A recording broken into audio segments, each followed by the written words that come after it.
Developing story that we're following now, Bishop T.D. Jakes, the leader of Dallas megachurch, the Potter's House, announced today that he will be stepping down. But I wanted to introduce to you your pastors.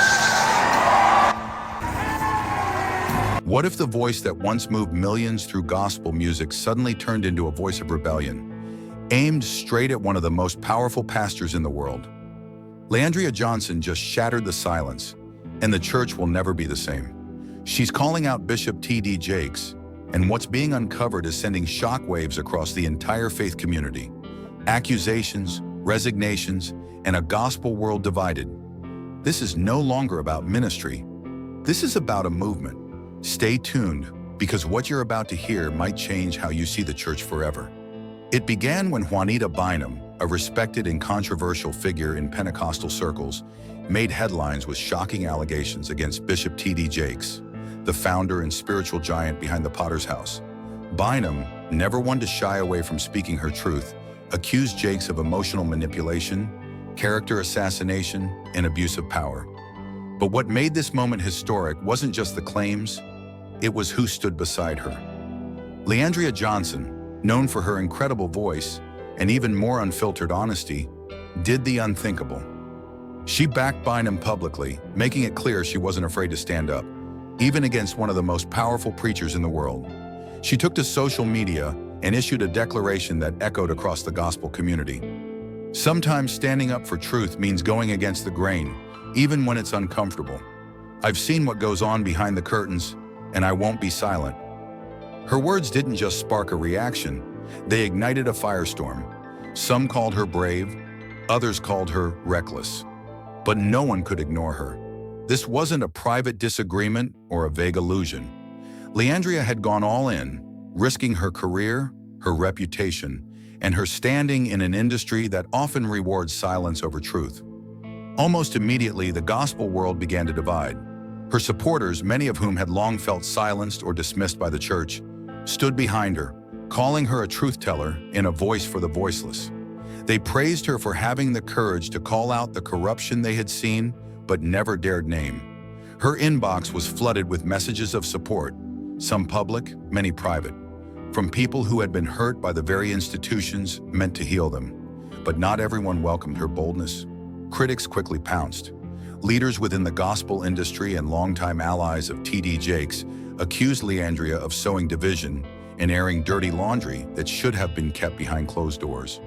Some labeled her unstable, citing her past struggles with addiction and public breakdowns. Others questioned her spiritual authority, suggesting her personal history disqualified her from speaking on matters of leadership. But Leandria was undeterred, because this wasn't just about defending Juanita Bynum. This was about her own journey, her fight for truth, for healing, and for the countless others who had been wounded in silence. Her decision to stand up wasn't calculated. It was deeply personal. Leandria has never been one to play by gospel's rules. Her journey has been raw, painful, and visible. She's fought battles in public, against addiction, heartbreak, and rejection by the very people she once called spiritual family. Her openness about these struggles didn't make her weak. They made her relatable. And now they made her dangerous to a system built on image. As the backlash intensified, a second shockwave hit the church world. Bishop T.D. Jakes announced he was stepping down from his role as senior pastor of the Potter's House. The news stunned the congregation. For decades, Jakes had been the face of one of the largest and most powerful churches in the world. He was more than a preacher, he was a movement. His sermons reached millions. His conferences sold out arenas. His name carried authority not just in church circles, but across media, business, and politics. Officially, Jakes claimed it was time to focus on new projects and hand the reins to the next generation. But many weren't convinced. To some, the timing felt strategic, too close to the controversy to be coincidence. Was this a planned exit? Was Jakes stepping aside before more damage was done? Leandria Johnson didn't hold back. She tore into the deeper issue that had long haunted the church, but was rarely addressed openly: the toxic culture of silence, control, and unchecked power. In her fiery posts and interviews, she called out how certain church leaders had grown bigger than the gospel itself, T.D. Jakes, once a symbol of hope and transformation, had now in her eyes become the figurehead of an institution more concerned with preserving image than practicing integrity. Is this really about ministry anymore? Or has it become about protecting an empire, she asked. A question that struck a nerve across the Christian world. Just as the controversy boiled over, another unexpected twist emerged. T.D. Jakes announced his successors, his daughter Cora Jakes Coleman, and his trusted associate, Bishop Jonathan Miller. The decision raised eyebrows instantly. While both were respected in their own right, the move sparked immediate debate. Was this a carefully crafted transition or a desperate attempt to control the narrative? Cora brought a fresh voice, focusing on healing, mental health, and spiritual empowerment, resonating especially with younger believers. But critics questioned if her elevation was based on merit or bloodline. Was this about legacy or leadership? Meanwhile, Bishop Miller, a seasoned and charismatic preacher, seemed like the obvious choice. Yet some feared the split leadership could lead to internal division. Would they unite the church or fracture it further? As the dust settled, the questions multiplied. One thing was clear: the shift in power wasn't just about titles, it was about the soul of the church itself. Eyebrows. Could they lead together? Or was this the beginning of a quiet power struggle? Meanwhile, Leandria Johnson's boldness was doing more than making headlines. It was lighting a fire in places the church never expected. Her decision to speak out didn't just echo across social media, it reverberated through sanctuaries, back offices, green rooms, and gospel-label boardrooms. Other gospel artists began to whisper truths they had long buried. Former church staffers stepped forward with stories of intimidation, emotional manipulation, and systemic silencing.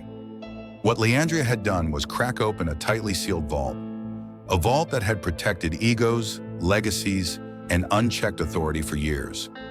The veil had been lifted, and people were finally ready to talk. But standing for truth came with a price. Leandria paid it in full, invitations disappeared, partnerships dissolved. Those who once celebrated her raw voice and spiritual anointing now turned their backs. Some called her reckless. Others questioned her motives. Her name, once shouted from pulpits, was now avoided like a scandal in progress. But through it all, she remained unshaken. In raw, tear-filled videos, Leandria spoke from the heart. She talked about the isolation, the fear, the weight of knowing she'd disrupted something massive. But she also talked about peace. Peace in knowing she stood for the voiceless, for the ones who had suffered in silence. This wasn't just about taking sides in a church controversy. It was about confronting a system where influence overshadowed integrity, where protecting the institution mattered more than protecting the people. Now, with T.D. Jakes stepping down and new leaders rising, the Potter's House faces a defining moment. Can it rebuild trust? Can it evolve? Leandria's stand is far from over. And if the wave she started keeps building, the modern church may never be the same. Because at the end of the day, this isn't just a story about a church or a gospel artist. This is a story about every person who's ever been told to stay silent in the name of respect, about every victim who's watched their abuser get praise from the pulpit, and about what happens when someone finally says, enough. The question now is not whether the church will survive.